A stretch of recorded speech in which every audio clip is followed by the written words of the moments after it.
जिस घर में जानदार की फोटो लगी हो, जिस घर में कुत्ता हो और जिस घर में जुनबी नापाक हो, उस घर में अल्लाह की रहमत के फरिश्ते नहीं आते हैं। इसलिए आज घर में कमाने वाले 5-6 लोग हैं, लेकिन घर में बरकतें नहीं होती, घरों के अंदर से बरकतें उठ गई है। हमने कहा घरों का माहौल पहले दुरुस्त कर लो, खाना दस्तरख्वान लगा करके खाओ, एक एक करके खाना मत खाना, सब जमा हो करके दस्तरख्वान लगा करके खाना खाना। और दूसरी वजह यह है कि घरों के अंदर जुनबी यानी नापाक लोग रहते हैं, जिसकी वजह से अल्लाह ताला बरकतें उठा देता है। अगर तुम चाहते हो कि तुम्हारे घरों का बरकतें तवाफ करें तो अपने घरों का माहौल दुरुस्त कर लो और नबी की शरीयत का माहौल घरों में कायम कर दो। जब शरीयत का माहौल कायम हो जाएगा तो तुम भी यही कहोगे कि तरीके मुस्तफा को छोड़ना है वजह बर्बादी। इसी से कौम दुनिया में हुई इक्तिदार अपनी हमें करनी है। शहंशाह बतहा की रजा जोई, वो अपने हो गए तो रहमते परवरदिगार के मदीना तशरीफ लाए तो अल्लाह का घर सबसे पहले आपने बनाया। मस्जिदे कुबा बनाई मदीने वाले मुस्तफा ने। सबसे पहली मस्जिद जो है मस्जिदे कुबा। मस्जिदे कुबा के बाद में जो दूसरा घर बनाया था वो मदरसा है। असहाबे सुफ़ा का जो चबूतरा है, जहां 70 सहाबाए किराम पैगंबरे इस्लाम से इल्म हासिल किया करते थे, उसी में मौला अली शेर खुदा हैं, उसी में हजरत अबू हुरैरा हैं, उसी में हजरत उमर फारूक आजम हैं, उसी में हजरत अबू बकर सिद्दीक हैं। तो खानाए खुदा के बाद में, मस्जिद के बाद में दूसरा जो घर बना था वो मदरसा है।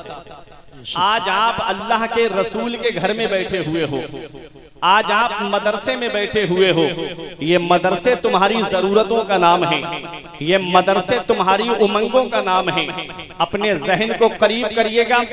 अल्लाह तबारक व तआला ने सबसे पहली वही अपने महबूब पर नाजिल फरमाई तो क्या सबसे पहले नमाज का हुक्म दिया?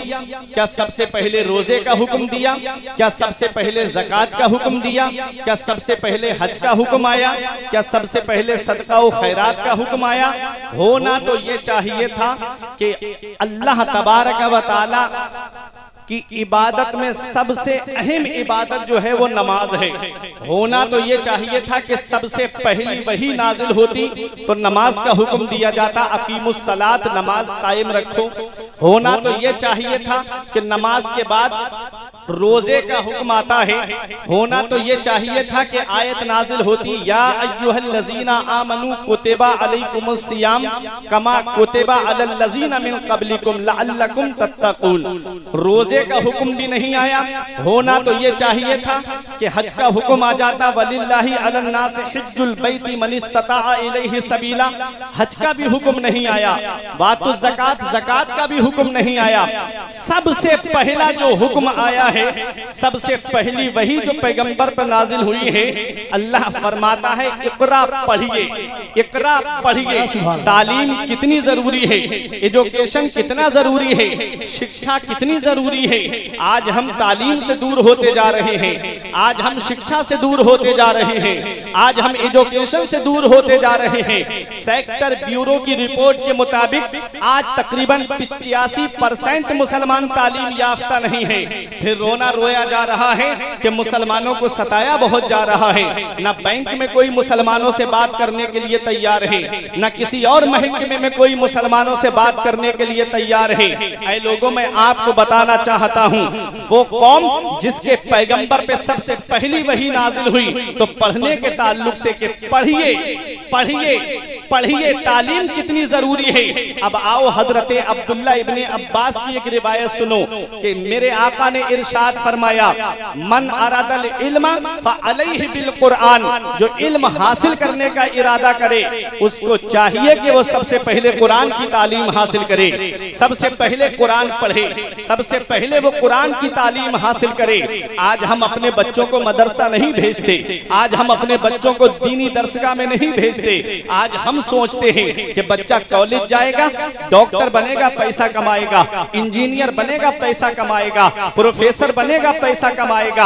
हाँ हाँ मैं मानता हूँ भरगैन वालों, अगर बच्चा डॉक्टर बन गया तो पैसे कमाएगा, बच्चा इंजीनियर बन गया तो पैसे कमाएगा, बच्चा प्रोफेसर बन गया तो पैसे कमाएगा, लेकिन वो ताज तुम्हें नहीं दिला सकता जो ताज एक हाफिज कुरान के माँ बाप को अल्लाह कयामत में अता फरमाएगा, जो एक आलिम दीन के माँ बाप को अल्लाह कयामत में अता फरमाएगा।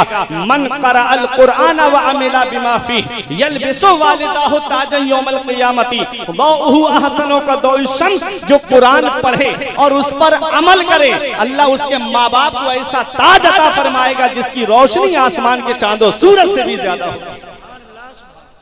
तो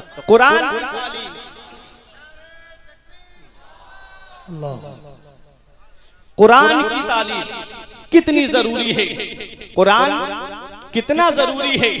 कुरान आज हम अपने बच्चों को कुरान पढ़ने के लिए मदरसा नहीं भेजते। आओ अपने जहन को करीब करो, कुरान है क्या? कुरान को क़रअ यक़रअु क़रअन व क़िराअतन से मुश्तक़ माने तो इसके माना आते हैं ऐसी किताब जिसकी बार बार तिलावत की जाए, जिसकी तिलावत कभी खत्म ना हो, जिसकी तिलावत कभी बंद ना हो। और जितना कुरान पढ़ा जाता है इतनी दुनिया में कोई किताब नहीं पढ़ी जाती है जितना कुरान को पढ़ा जाता है, इतने दुनिया में कोई और किताब नहीं पढ़ी जाती है। आओ अपने जहन को करीब करो, अगर कुरान को क़रअ यक़रअु क़रअन से मुश्तक़ माने तो इसके माना आते हैं मिलाने वाली। तो कुरान का माना होगा कि कुरान वो अल्लाह की किताब है, जब बंदा कुरान की तिलावत करता है तो ये कुरान बंदे को मौला से मिला देता है, ये कुरान बंदे को परवरदिगारे आलम से मिला देता है। मेरे आका ने इरशाद फरमाया कुरान अल्लाह की वो रस्सी है कि जिसका एक सिरा तिलावत करने वाले के हाथ में है और दूसरा सिरा अल्लाह के दस्ते कुदरत में है। कुरान जब बंदा पढ़ता है तो ये कुरान बंदे को मौला से मिला देता है। बात समझ में आ रही है? कुरान की तालीम है क्या? कुरान जिस सीने में आ जाता है वो सीना आग से महफूज हो जाता है। कुरान जिस सीने में आ जाए वो सीना आग से महफूज हो जाता है। आओ अपने जहन को करीब करो, मैं कुरान की अजमत बताता हुआ चल रहा हूँ। आप मदरसे में बैठे हुए हो, यहाँ से 14 बच्चों ने कुरान पाक को हिफ्ज किया है। कुरान जिस सीने में आ जाए वो सीना आग से महफूज हो जाता है। जब हाफिज कुरान का इंतकाल हो जाए और जब वो कब्र में जाता है अल्लाह जमीन को हुक्म देता है ला ताकुली लहमा, इसके जिस्म को मत खाना, इसके बदन को मत खाना। जमीन कहती है ऐ मेरे परवरदिगार मैं कैसे उसके जिस्म को खाऊंगी जिसके सीने में तेरा कलाम मौजूद है। पता चला हाफिज कुरान का जिस्म जो है, बाअमल हाफिज कुरान का जिस्म जो है वो कब्र में सलामत रहता है, उसे कब्र की मिट्टी नहीं खाती है। अब सोचो कुरान जिस सीने में आ जाए वो सीना आग से महफूज हो जाता है, वो सीना आग से महफूज हो जाता है। तो हाफिज कुरान की शान का आलम क्या होगा? बख्शिश की राह मोमिनो आसान बना लो, अपने लिए निजात का सामान बना लो। दुनिया की किताबों पे नजर बाद में रखना, बच्चों को पहले हाफिज कुरान बना लो। कुरान है क्या? हर चीज का बयान कुरान के अंदर है, हर चीज का जिक्र कुरान के अंदर है। हीरे कुरान के अंदर मौजूद है, मोती कुरान के अंदर मौजूद है, सदफ कुरान के अंदर मौजूद है, गौहर कुरान के अंदर मौजूद है। और जिस मरीज को दुनिया के डॉक्टरों ने इलाज कर दिया हो उसकी शिफा भी कुरान के अंदर मौजूद है। लेकिन इतना इल्म होना चाहिए, इतनी सलाहियत होनी चाहिए, इतनी काबिलियत होनी चाहिए कि कुरान के अंदर से वो रुमूज व असरार को तलाश कर सके। आओ मैं आपको बताऊं कुरान है क्या। हर चीज का बयान कुरान के अंदर मौजूद है, हर चीज का जिक्र कुरान के अंदर मौजूद है। पर इमाम गजाली के पास में एक गैर मुस्लिम आता है, मुसलमान नहीं, उलमा की तवज्जो, गैर मुस्लिम आता है और आकर के इमाम गजाली से कहता है ए इमाम गजाली तुम्हारे कुरान में एक दावा किया गया है। फरमाया कौन सा दावा? कहा वला रत्बिन वला याबिसिन इल्ला फी किताबिन मुबीन, कि कोई खुश्क व तर चीज ऐसी नहीं जिसका जिक्र कुरान के अंदर मौजूद ना हो। मतलब हर चीज का बयान कुरान में है। तो आप मुझे एक सवाल का जवाब दीजिए। आपने फरमाया कर, उसने कहा कि मुझे ये बताइएगा, कुरान में सितारों की चाल का जिक्र है। सितारे जो आसमान में चलते हैं वो दो तरह से चलते हैं, एक मुस्बत अंदाज में चलते हैं, दूसरे मनफी अंदाज में चलते हैं। एक सीधी चाल चलते हैं, दूसरे उल्टी चाल चलते हैं। तो मुझे ये बताइएगा, जब मैंने तुम्हारा कुरान पढ़ा तो मुझे उसमें सीधी चाल का जिक्र मिल गया, लेकिन मुझे उल्टी चाल का जिक्र नहीं मिला। इमाम गजाली हैरत से देखने लगे, ये गैर मुस्लिम है और कुरान पढ़ता है, ये गैर मुस्लिम है और कुरान की तिलावत करता है। आज हम कुरान पढ़ते हैं तो किसी का इंतकाल हो गया तो तीजे में जाके रस्मन कुरान शरीफ की तिलावत कर दी, या किसी के घर कुरान खानी हुई तब कुरान की तिलावत कर दी। गैर मुस्लिम जब कुरान पढ़ता है तो उसमें से कुछ तलाश करने के लिए कुरान पढ़ता है। देख लो गैर मुस्लिम, जब अल्लामा सदरुल फाजिल नईमुद्दीन मुरादाबादी से एक आर्या का मुनाजरा हुआ था तो उस आर्या ने खड़े होकर कहा था, मौलाना तुम हमसे मुनाजरा करने आए हो, तुमको पता है हमें तुम्हारे कुरान के 14 सिपारे जुबानी याद है, अगर तुमको हमारी किसी किताब का एक पाठ याद हो तो वो हमको पढ़ करके सुना दो। अल्लामा सदरुल फाजिल नईमुद्दीन मुरादाबादी ने कहा, अब भी तेरी समझ में नहीं आया? अरे यही तो मेरे कुरान की शान है, जो अपने तो अपने रहे, गैरों के दिलों में भी जगह बना लेता है। तेरे कौल के मुताबिक तेरी किताब को आए हुए लाखों बरस हो गए, लेकिन आज वो हिंदी में है, संस्कृत में है, हिंदुस्तान के बाहर ना जा सकी। और मेरे कुरान की शान देख, कुरान मक्के में नाजिल हुआ है, कुरान मदीने में नाजिल हुआ है, हिंदुस्तान की सरजमीन पे कुरान है, अमेरिका की सरजमीन पे कुरान है, चाइना की सरजमीन पे कुरान है, हिंदुस्तान के कोने कोने में कुरान है। ये मेरे कुरान की शान है। कुरान पूरी दुनिया में पहुंच गया। और हिंदुस्तान का हाल ये है, आप हिंदुस्तान के एक सूबे से अगर आप यूपी से निकल के बिहार में जाएंगे तो बिहार की बोली आपकी समझ में नहीं आएगी। बिहार से और आगे बढ़ेंगे बंगाल में, आपको बंगाल की बोली समझ में नहीं आएगी। आप गुजरात पहुंचेंगे, गुजरात की गुजराती आपकी समझ में नहीं आएगी, केरला की कन्नड़ आपकी समझ में नहीं आएगी, महाराष्ट्र की मराठी आपकी समझ में नहीं आएगी। ये एक जुबान है, यूपी की जुबान बिहार ना जा सकी, बिहार की जुबान बंगला ना जा सकी, बंगला की जुबान गुजरात ना जा सकी, गुजरात की गुजराती महाराष्ट्र ना जा सकी, मगर वह मेरे कुरान तेरी अजमत का कोई जवाब नहीं है, तेरी शान का कोई जवाब नहीं है, तेरी बुलंदी का कोई जवाब नहीं है, तेरी अजमत का कोई जवाब नहीं है, तेरे मकाम सुरैया का कोई जवाब नहीं है। कुरान नाजिल हुआ मक्के में, कुरान नाजिल हुआ मदीने में, कुरान नाजिल हुआ जंगे बदर में, कुरान नाजिल हुआ जंगे उहुद में, कुरान नाजिल हुआ गज़वा तबूक में, और पहुंच गया पूरी दुनिया में। हमने कहा एक कुरान जबकि चलता वो है जिसके पास में पैर हो। एक कुरान जरा ये तो बता, तू पूरी दुनिया में कैसे पहुंच गया? जब तू नाजिल हुआ था तो इंटरनेट का जमाना नहीं था, मीडिया का जमाना नहीं था, सैटेलाइट का जमाना नहीं था, अखबार का जमाना नहीं था। एक कुरान फिर तू पूरी दुनिया में कैसे पहुंच गया? तो कुरान जवाब देता है, अगर इंटरनेट के जरिए फैला होता तो अमेरिका के ईसाई ने मेरा पीछा किया होता, अगर .com के जरिए फैला होता तो रूस के मजूसी ने ताक़ुब किया होता, अगर अखबार के जरिए फैला होता तब भारत के पत्रकार ने कुछ का कुछ लिख दिया होता।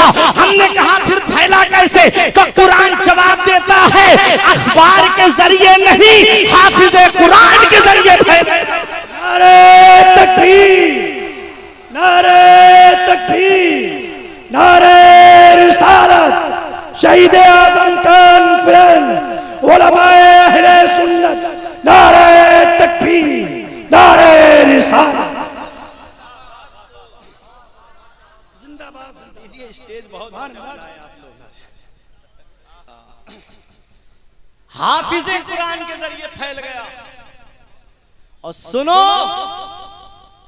मेरे आका के दौर में 700 हुफ़ाज़े किराम थे। कितने हाफिज बने थे आका के दौर में? 700। नबी ने सबको जगह जगह पहुंचाया, जहां जहां गए वहां वहां कुरान की तालीम पहुंच गई। सुभान अल्लाह, सुभान अल्लाह। और जंगे यमामा में कितने हाफिजों को चुन चुन करके शहीद किया गया, चुन चुन करके, ताकि कुरान मिट जाए, कुरान मिट जाए। उन्हें क्या पता फानूस बन के जिसकी हिफाजत हवा करे, और शम्मा क्या बुझे जिसे रोशन खुदा करे। नूर हक इस्लाम है उसको बुझा सकता है कौन, जिसका हामी हो खुदा उसको मिटा सकता है कौन। और कुरान का एक लफ्ज तो बहुत दूर की बात, एक नुक्ता भी कोई नहीं बदल सकता। सारी दुनिया में जितने कुराने पाक हैं सबको अदब के साथ बुलंद जगह पे आप रख दो और कमरे को लॉक कर दो, और फिर उसके बाद कहो कि जैसा कुरान हमारे नबी पे नाजिल हुआ है कोई है वैसा पढ़ के सुना दे, तो मैं दूर आपको बरेली शरीफ नहीं ले जाऊंगा। आपके भरगैन में कितने हाफिज ऐसे मिल जाएंगे जो आपको कुरान पाक खड़े होकर एक बैठक में आपको सुना देंगे, क्योंकि कुरान सीनों में महफूज है। हाफिजून का तसव्वुर बता रहा है कि कुरान की जो हिफाजत हुई है वो हाफिजों के जरिए हुई है। तो आज अपनी किस्मत पे नाज करो, 14 या 13 हाफिजे कुरान आज इस मदरसे से फारिग होकर के कुरान को अपने सीने में महफूज करके जहां जहां जाएंगे, और कोई पूछेगा अच्छा कुरान सुनाएंगे तो पूछेंगे लोग कि आप कहां से पढ़ के आए हैं, तो फख्र से कहेंगे कि हम भरगैन की सरजमीन से कुरान को हिफ्ज करके आए हैं। तो आपका सर भी फख्र से ऊंचा हो। कुरान, इमाम गजाली ने कहा तूने कुरान पढ़ा? उसने कहा कहा कौन सी आयत में तूने सितारों की चाल का जिक्र पढ़ा? अब उलमा की तवज्जो, एक इल्मी बात करने जा रहा हूं, समझ गए तो ईमान ताजा हो जाएगा। कुरान है क्या? कुरान को तुम समझ नहीं पाए, तुम तो भाग गए ना कॉलेज की तरफ, तुम चले गए यूनिवर्सिटी की तरफ, तुम चले गए स्कूलों की तरफ। मैं कोई इनकार नहीं कर रहा हूं, कोई मैं इनका मुनकिर नहीं हूं कॉलेज और यूनिवर्सिटी का।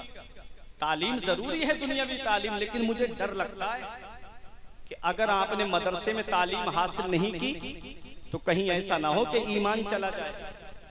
तस्लीमा नसरीन स्कूल की पढ़ी हुई है, कॉलेज की, मदरसा नहीं गई। देखो उसने लज्जा नाम की किताब इस्लाम के खिलाफ लिख दी।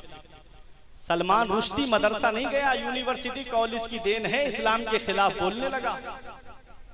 ये कॉलेज और यूनिवर्सिटी का प्रोडक्ट है, और मैं मदरसे का प्रोडक्ट आपको बता दूं, हजरत अबू बकर सिद्दीक को देख लो। मदरसे का प्रोडक्ट देखना है तो उमर फारूक आजम को देख लो, उस्मान गनी को देख लो, अरे मौला अली को देख लो, इमाम हसन और इमाम हुसैन को देख लो, अरे बगदाद के गौसे आजम को देख लो, अजमेर के गरीब नवाज को देख लो, अलीगढ़ के चांद को देख लो, बरेली के इमाम अहमद रजा खान को देख लो। ये मदरसे का प्रोडक्ट है। मदरसा पैदा होने से लेकर के तुम्हारे मरने तक की जरूरत है। जब बच्चा पैदा होता है तो कोई कॉलेज का आकर के कान में अजान नहीं देता, इसी मदरसे का प्रोडक्ट जाता है कान में अजान देने के लिए। और कल जब फैसल भाई की शादी होगी, इनका निकाह होगा, हो गया निकाह होगा तो निकाह पढ़ाने के लिए कोई प्रोफेसर साहब नहीं आएंगे, इसी मदरसे का प्रोडक्ट आएगा। और जब इंतकाल हो जाएगा ना तो नमाज जनाजा पढ़ाने के लिए भी मदरसे का ही प्रोडक्ट आता है। तो पैदा होने से लेकर के मरने तक की जरूरत है ये मदरसा तुम्हारी, पैदा होने से लेकर मरने तक की। और इतना याद रखना, पूरी जिंदगी आलिम के पीछे रहते हो, फजर में आलिम के पीछे, जोहर में आलिम के पीछे, असर में आलिम के पीछे, मगरिब इशा में आलिम के पीछे। एक वक्त आता है कि आलिम के आगे होते हो जब रूह बदन से निकल जाती है। पता चला जब तक जिंदा हो और जिंदा रहना चाहते हो तो आलिमों के पीछे चलो, इनसे आगे बढ़े तो समझ लो मौत है। आलिमों के पीछे ही तुम्हारी जिंदगी है। खुद मुफ्ती मत बन जाना। 5 मिनट की क्लिप सुन के कहते हो मैं बुखारी पढ़ ली, अरे मैंने मिशकात पढ़ ली, मैंने ऐसा मसला देखा 5 मिनट में।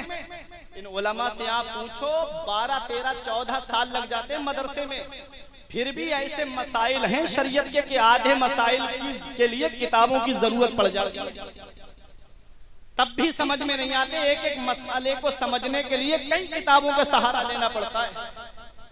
अब है क्या हाल, पहले मुर्गा जो होता था वो 6 महीने में तैयार होता था, है ना, 6 महीने में तैयार होता था, तब किसी मेहमान के आगे रखा जाता था।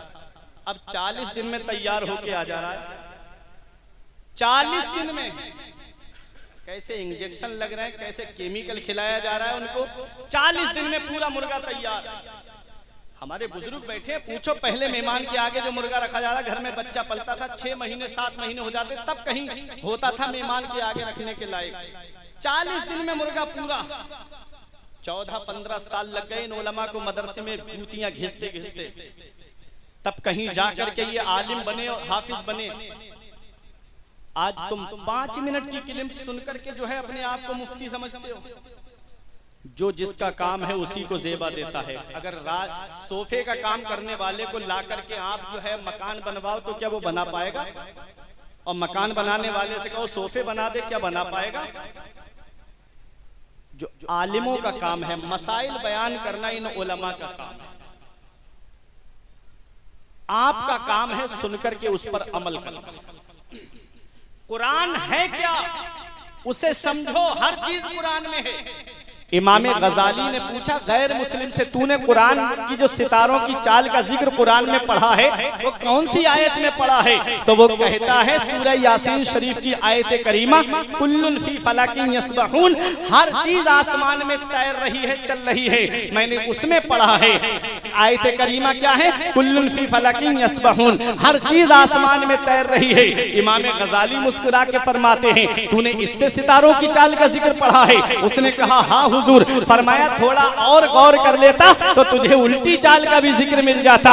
वो कहता है मुझे बताइए है कैसे?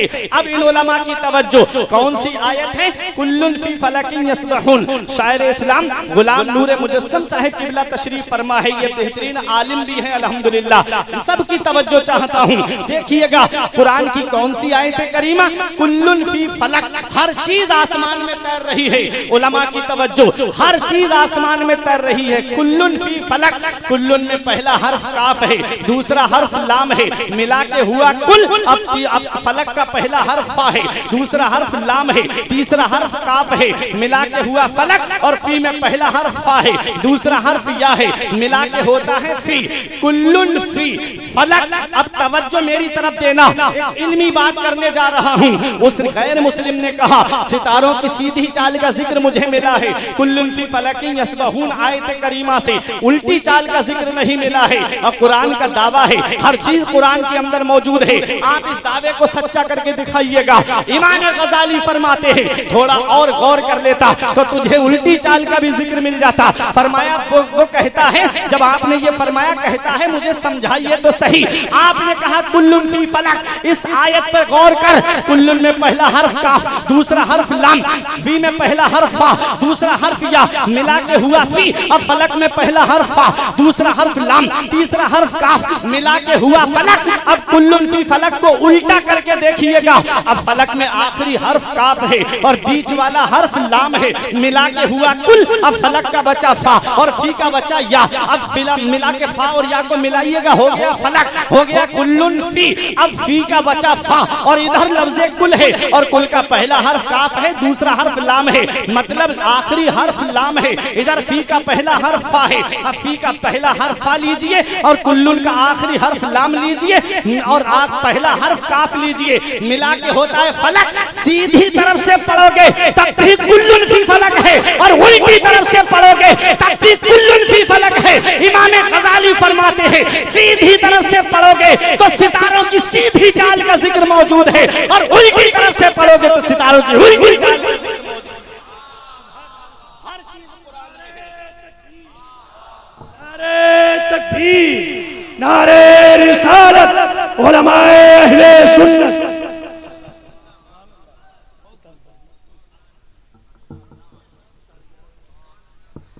हर चीज कुरान में है, हर चीज कुरान में है, हर चीज का बयान कुरान में है। क्या आज हम अपनी जिंदगी कुरान के मुताबिक गुजार रहे हैं? क्या आज हमारी जिंदगी कुरान के मुताबिक चल रही है? सुने, मैं अब तकरीर सिग्नल हो गया मुझे, वरना मैं कुरान पे बताता कि कुरान है क्या। लेकिन सुनिएगा, एक बात बता दूं, कुरान हर चीज कुरान में है। सबसे पहला हवाई जहाज जिसने बनाया था वो भी एक कलमा पढ़ने वाला, कुरान पढ़ने वाला ही था। 1969 के अंदर 3 लोग चांद पर गए थे, Neil Armstrong, Edwin Aldrin, Colin Bush. Japan ने कहा मेरी तहकीक है, अमेरिका बोला मेरी तहकीक है।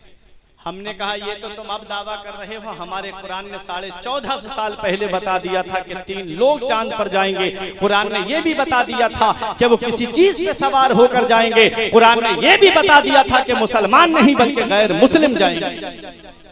ये हमारा कुरान है। कुरान की आयत वल कमर इज़्ज़त तसक लतरकबुन्न तबकन अन तबक फमा लहुम ला युमिनून। माहे कामिल की कसम, चांद की कसम, तुम जरूर जरूर सवार होकर जाओगे। तबकन अन तबक, स्टेप बाई स्टेप, जीना ब जीना। फमा लहुम ला युमिनून, तुमको क्या हो गया कि तुम ईमान नहीं लाते। देखो कुरान ने क्या बताया, क्या बताया। मैं वाकया सुना के भी आपको उछाल सकता हूं, लेकिन कुरान जिसकी तालीम से आज हम दूर हो गए वो है क्या। सुनिएगा, कुरान ने कहा माहे कामिल की कसम। सूरह रहमान में अल्लाह ने फरमाया या माशरल जिन्न वल इंस इन इस्ततातुम मिन अक़तारिस समावाति वल अर्द फनफुजू ला तनफुजूना इल्ला बिसुल्तान फबिअय्यि आलाई रब्बिकुमा तुकज़्ज़िबान। ऐ जिन्न और इंसान के गिरोह, अगर तुम आसमान के किनारों से गुजरना चाहो तो गुजर जाओ, जहां जाना चाहते हो वहां चले जाओ, जहां जाओगे वहां अल्लाह की बादशाहत पाओगे। तो पता चला इंसान चांद पे जाएगा और 3 लोग गए। हमारे कुरान ने बता दिया लतरकबुन्ना, जरूर जरूर तुम सवार होकर जाओगे। किस पर सवार होकर गए? मिशन अपोलो 11 पे सवार होकर के गए। ये सबसे पहला हवाई जहाज किसने बनाया? सबसे पहला हवाई जहाज हजरत अब्बास बिन फरनास ने मस्जिद कुर्तुबा के अंदर कुरान पढ़कर के परिंदे का तसव्वुर लेकर के सबसे पहला हवाई जहाज हजरत अब्बास बिन फरनास ने बनाया है। सबसे पहली घड़ी किसने बनाई है? सबसे पहली घड़ी हजरत यूसुफ बिन अम्र ने बनाई है, जिसे मस्जिद कुर्तुबा में नहीं लगाया गया बल्कि दमिश्क की जामा मस्जिद में लगाया गया। सबसे पहला कागज किसने बनाया है? सबसे पहला कागज हजरत अब्बास बिन फरनास ने बनाया है। पहले कागज रुई से बनता था, आज कागज दरख्त से बनता है। अब पेड़ काट के मशीन में डाला जाता है, उसे बारीक पीस दिया जाता है, उस पे केमिकल लगा करके कागज तैयार होता है। जब कागज तैयार हो जाता है तो कोई ABCD उस पे लिखता है, कोई छोटा आ बड़ा आ लिखता है। अब बच्चा पढ़ने के बाद में आला डिग्री हासिल कर लेता है। वक्त कम है मेरे पास, मुख्तसर बता रहा हूँ। जब बच्चा पढ़ने के बाद में कोई डॉक्टर बनता है, कोई इंजीनियर बनता है, कोई प्रोफेसर बनता है। अब बनने वाला तो AC रूम में बैठा है, बनाने वाला कमरे में बैठा है और बैठ करके वहां पर आईफोन चला रहा है, फॉर्च्यूनर कार से घूम रहा है, और बनाने वाला नालियों में पड़ा हुआ है, घर में रखा हुआ है। वो कागज जिसने डॉक्टर बनाया, उस कागज को क्या हुआ? बाप ने भंगार वाले के हाथ बेच दिया, भंगार वाले ने दुकानदार के हाथ बेच दिया, दुकानदार ने अपने साइज में काट करके, किसी ने जलेबी रखकर बेची, किसी ने समोसा रखकर बेचा, किसी ने ब्रेड पकोड़ा रख करके बेचा। अब वो कागज नाली में पड़ा है, आदमी जेब में नहीं रखता है, खा करके जमीन पे कागज फेंक देता है। बनने वाला AC में बैठा है, बनाने वाला नाली में पड़ा हुआ है। ऐ भरगैन वालों, सेम मशीन है, सेम केमिकल है, सेम दरख्त है, लेकिन उस पर छोटा आ बड़ा आ लिखा हुआ नहीं है, बल्कि लिखा है बिस्मिल्लाहिर्रहमानिर्रहीम। कोई आलिम फतवा नहीं देगा, कोई मुफ्ती फतवा नहीं देगा। अल्लाह कुरान में फरमा रहा है ला यमस्सुहु इल्लल मुतहहरून। जब तक वुजू ना हो इस कागज को हाथ भी मत लगाना। ऐ भरगैन वालों, जब कागज पर कुरान लिख जाए तो कागज अजमत वाला हो जाए। तो जिन हाफिजों के सीने में कुरान के 30 पारे, उन हाफिजों की शान का आलम। तकबीर, नारे रिसालत, शहीद आजम कॉन्फ्रेंस, नारे तकबीर। कागज पे कुरान लिख जाए तो कागज अजमत वाला हो जाए। रब फरमाता है जब तक वुजू ना हो हाथ मत लगाना इसे। तो जब कागज पे कुरान आ जाए तो कागज अजमत वाला हो जाए, जिन हाफिजों के सीने में कुरान के 30 पारे, उन हाफिजों की शान का आलम क्या हो। इसीलिए कहता हूं बख्शिश की राह मोमिनो आसान बना लो, अपने लिए निजात का सामान बना लो। दुनिया की किताबों पे नजर बाद में रखना, बच्चों को पहले हाफिजे कुरान, बच्चों को पहले हाफिजे कुरान बना लो। अब एक हदीस सुनो, तकरीर मेरी खत्म। पैगंबरे इस्लाम इरशाद फरमाते हैं जो कुरान हासिल करे और हर मामले में कुरान को आगे रखे, मन जअलहु अमामहु कादहु इलल जन्नह। नबी फरमाते हैं जो हर मामले में कुरान को आगे रखे, कुरान उसको जन्नत में ले जाएगा।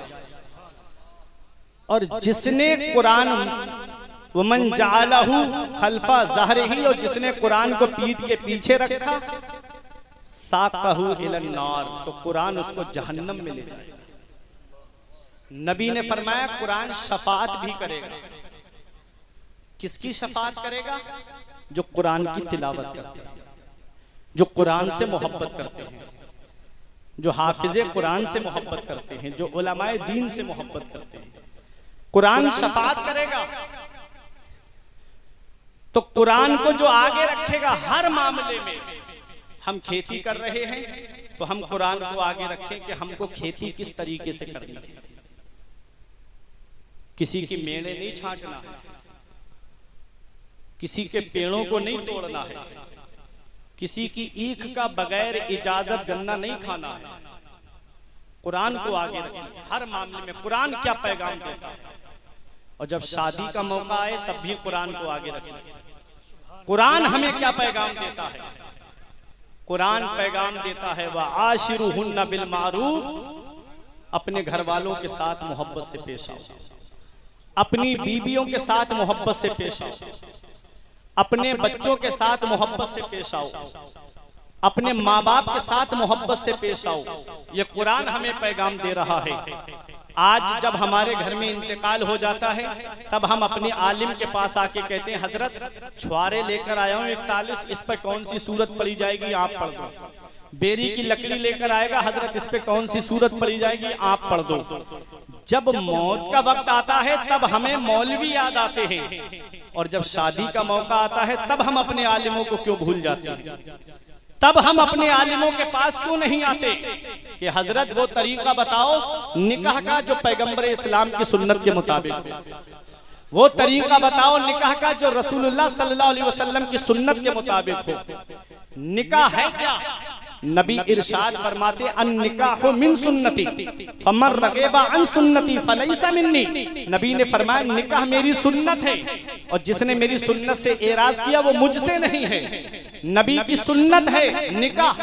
और अब जरा तवज्जो देना, नबी की सुन्नत को अदा करते वक्त, नबी करीम सल्लल्लाहु अलैहि वसल्लम की सुन्नत को जब हम अदा करने जा रहे हैं तो शादी के कार्ड पे लिखवाते हैं शादी मुबारक। मुबारक का माना जानते हो आप? बारका युबारिको, बरकत से बना मुबारक, जिसके माना आते हैं ऐसी शादी जिसमें अल्लाह की बरकतें नाजिल हों, ऐसी शादी जिसमें अल्लाह की रहमतें नाजिल हों।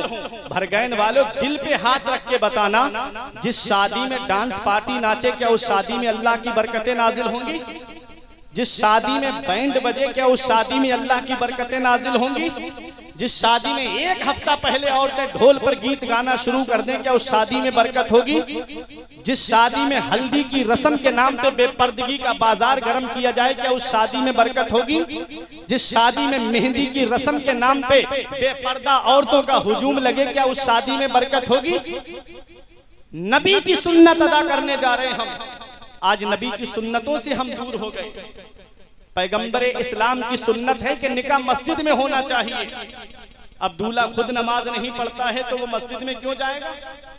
होना तो ये चाहिए था कि दूल्हा मस्जिद में जाता, जोहर की नमाज पढ़ने या असर की नमाज, जिस वक्त बारात पहुंचती पहले नमाज अदा करता, वहीं मस्जिद में बैठ जाता, वहीं काजी साहब और 2 गवाह वहीं पर इज़्न लेकर के आते और मस्जिद में निकाह होना चाहिए था। मस्जिद में निकाह होने के 2 फायदे हैं भरगैन वालों। एक फायदा तो ये है कि मस्जिद खुदा का घर है और अल्लाह के घर में अल्लाह की रहमतें नाजिल होती है। जो निकाह मस्जिद में होता है उस निकाह में अल्लाह की रहमतें नाजिल हुआ करती है। और दूसरा फायदा यह है कि मस्जिद के अंदर कोई नापाक दाखिल नहीं होता है। मस्जिद में जो भी दाखिल होता है वो पाक दाखिल होता है। अरे जो निकाह मस्जिद में होगा उस निकाह में कोई नापाक शामिल नहीं होगा, जो भी शामिल होगा वो पाक शामिल होगा। और नापाक के ताल्लुक से नबी फरमाते हैं, तो नबी की सुन्नत अदा कर रहे हैं हम निकाह। फैसल भाई की शादी है ना, सुन्नत अदा करने जा रहे हैं आप। अब देखिएगा नबी ने क्या इरशाद फरमाया, तुनकहुल मरअतु ले अर्बईन ले मालिहा वले हसबिहा वले जमालिहा वले दीनिहा। नबी ने फरमाया निकाह जब इंसान करता है तो उसकी 4 वजह होती है। या तो लड़की का माल देख के निकाह करता है, या लड़की का खानदान देख के निकाह करता है, या लड़की की दौलत देख के निकाह करता है, या उसका हुस्न जमाल देख के निकाह करता है, या लड़की की दीनदारी को देख के निकाह करता है।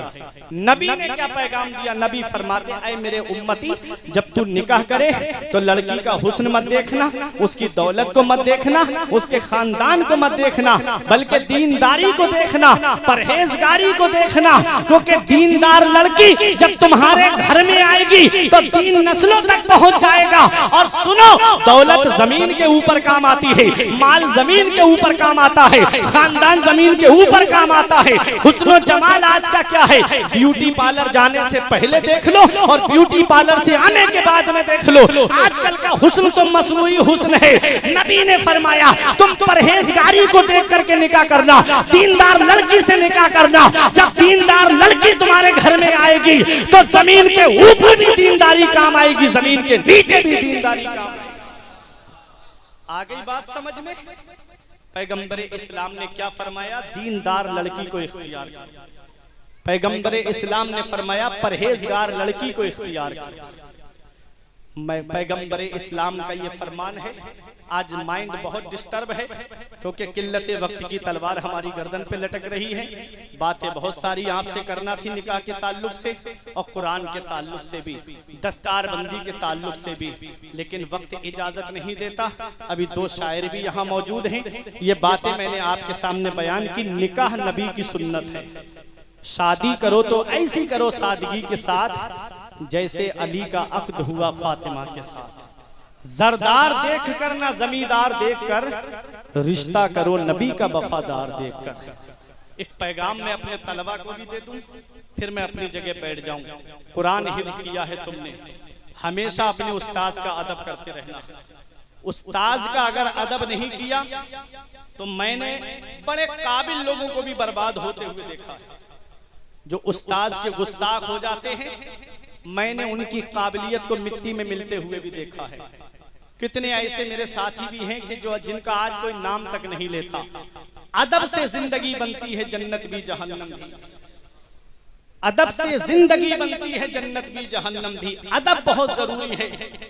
इमाम आजम अबू हनीफा के उस्ताद शेख हम्माद हैं और आपका घर जो कूफे में था ना, 16वीं गली में था। जैसे आप दिल्ली में जाएंगे तो अलग अलग सेक्टर बने होते हैं ना, 1 नंबर गली, 2 नंबर गली, 3 नंबर गली। 16वीं गली में था घर हजरत इमाम आजम अबू हनीफा का। और इमाम आजम अबू हनीफा के शागिर्द हैं हजरत इमाम जुफर, जो दरसे निजामी से ताल्लुक रखते हैं। वो पढ़ते हैं, नूरुल ईज़ा है, हिदाया, उसमें आता है काला ले जुफर। इमाम जुफर ने कहा, इमाम जुफर ने कहा, ये इमाम आजम अबू हनीफा के शागिर्द हैं। इनका घर 16वीं गली में था इमाम आजम अबू हनीफा से।